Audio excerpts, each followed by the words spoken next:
Assalamualaikum warahmatullahi wabarakatuh. Pada pelajaran kali ini, saya akan menjelaskan tentang bagian dari ilmu Nahwu, yaitu tentang jumlah, yang mana jumlah ismiyah atau kalimat nomina, mubtada dan khobar.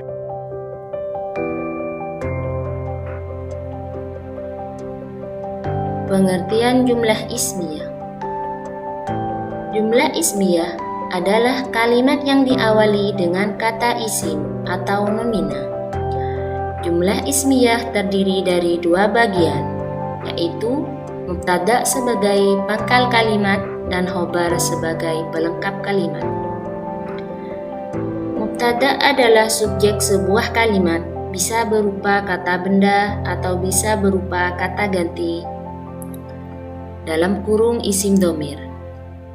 Jadi, mubtada itu adalah pangkal dari sebuah kalimat, sedangkan khobarnya itu adalah pelengkap dari kalimat.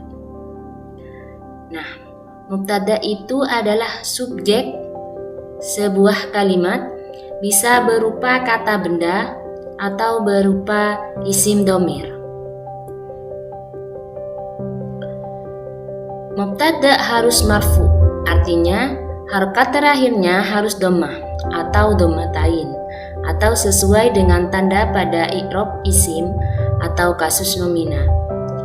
Nah, di sini mubtada itu harus berharokat dhammah atau dhammatain, bisa disesuaikan juga dengan tanda pada i'rab isim atau kasus nomina.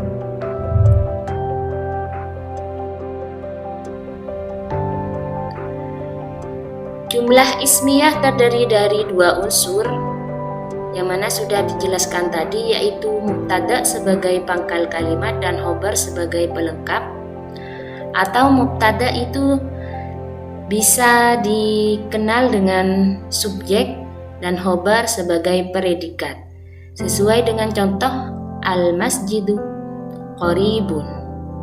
Dari contoh tersebut, lafaz al-masjidu sebagai mubtada, sedangkan qaribun sebagai khobar.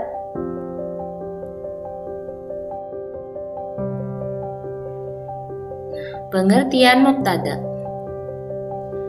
Mubtada ialah isim yang dirofakkan yang kosong dari amil-amil bangsa lafaz. Maksud rofa mubtada disebabkan oleh amil maknawiyah. Dalam hal ini amil maknawi ibtida, bukan amil yang lafdilah. Jadi yang dimaksud dengan kosong dari amil-amil bangsa lafaz adalah bahwa yang merofakkan mubtada itu bukan amil lafaz, seperti halnya kalau fa'il dan naibul fa'il dirofakkannya oleh amil lafaz, yaitu fi'il mabni fa'il atau fi'il mabni majhul. Nah, kalau mubtada dirofakkannya oleh amil maknawi, yakni oleh ibtida atau permulaan kalimat saja.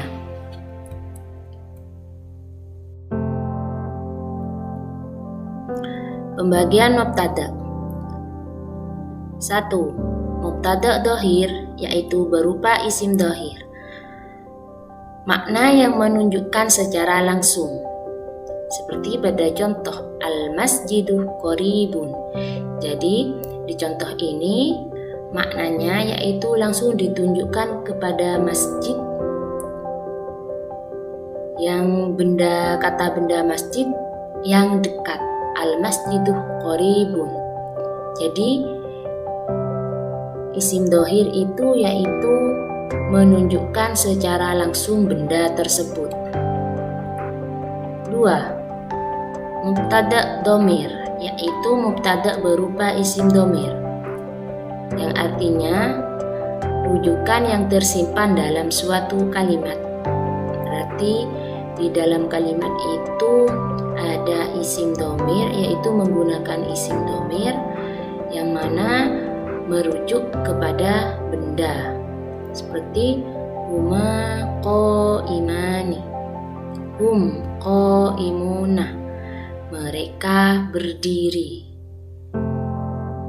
Jadi beda dengan contoh yang nomor 1 yang mana mubtada'nya itu langsung berupa isim dhohir.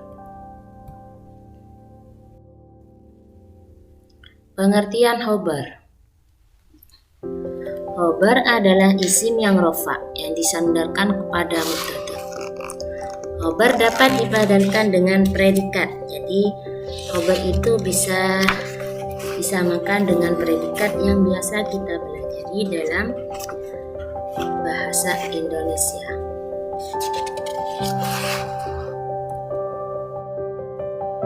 Pembagian khobar. 1. Ada khobar mufrad, yang mana khobar mufrad itu tidak berupa jumlah atau sifhul jumlah. Contoh, al-madrasatu nadhifatun, sekolah yang bersih. Menunjukkan jumlah atau menunjukkan tidak berupa jumlah atau sifhul jumlah. 2. Khobar jumlah yaitu berupa jumlah-jumlah fi'liyah dan jumlah ismiyah. Syaratnya harus membuat dhamir yang kembali pada mubtada. Jadi khobar itu harus ada isim dhamirnya yang nanti dikembalikan kepada mubtada. Contoh, khobar jumlah ismiyah, Zaidun qama abuhu. Jadi di sini ada dhamir yang kembali kepada Zaid.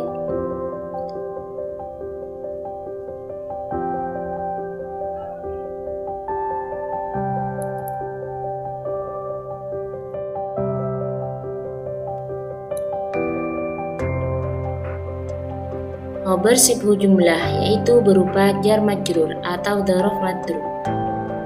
Syarat menyimpan makna istaqarra mustaqir.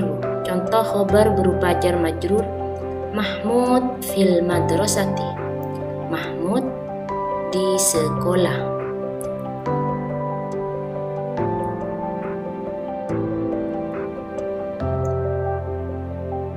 Ketentuan mubtada dan khobar.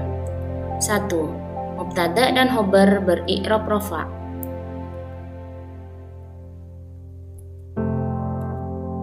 2. Mubtada harus berupa isim ma'rifat kecuali jika ada perkara yang memperbolehkan berupa isim nakiro. 3. Mubtada dan khobar harus bersesuaian dalam mufrad, tasniyah, dan jamak serta mudzakkar muannasnya. Jika mubtada berupa jamak taksir ghairu aqil, maka khobar boleh berupa jamak muannas atau mufrad muannas. Jadi di sini mubtada dan khobar itu harus sesuai mufrad, tasniyah, dan jamaknya serta mudzakkar muannasnya. Kalau mubtadanya mudzakkar maka khobarnya mudzakkar. Kalau mubtadanya muannas maka khobarnya dibentuk muannas. Harus disesuaikan.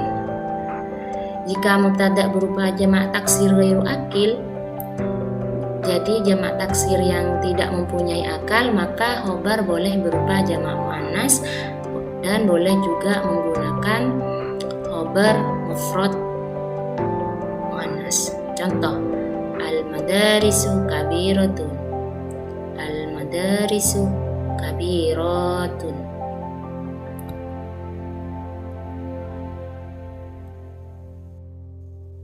Struktur jumlah ismiyah. 1. Mubtada isim ma'rifat dengan khobar isim ma'rifat. Contohnya, Allahu ahad. Mubtada isim ma'rifat dengan khobar isim ma'rifat. Contohnya, Allahus samad. Mubtada masdar muawwal dengan khabar isim nakirah. Contohnya, wa antasumu khairul lakum. 4. Khabar berbentuk jar majrur dengan mubtada berbentuk isim nakirah. Contoh, fil masjidi muslimuna. Fil masjidi muslimuna.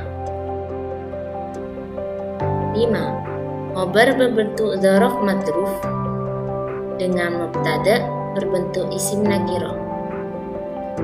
Contoh, fauqal maktabah misbahu. 6. Khobar berbentuk jar majrur dengan mubtada berbentuk isim ma'rifat. Jadi khobarnya di depan, mubtada di belakang yang berbentuk isim ma'rifat. Contohnya, fil masjidi muslimuna. Fil masjidil muslimuna. 7. Khobar berbentuk dzaraf madzruf dengan mubtada berbentuk isim ma'rifat. Contohnya, fauqal maktabah al-misbah.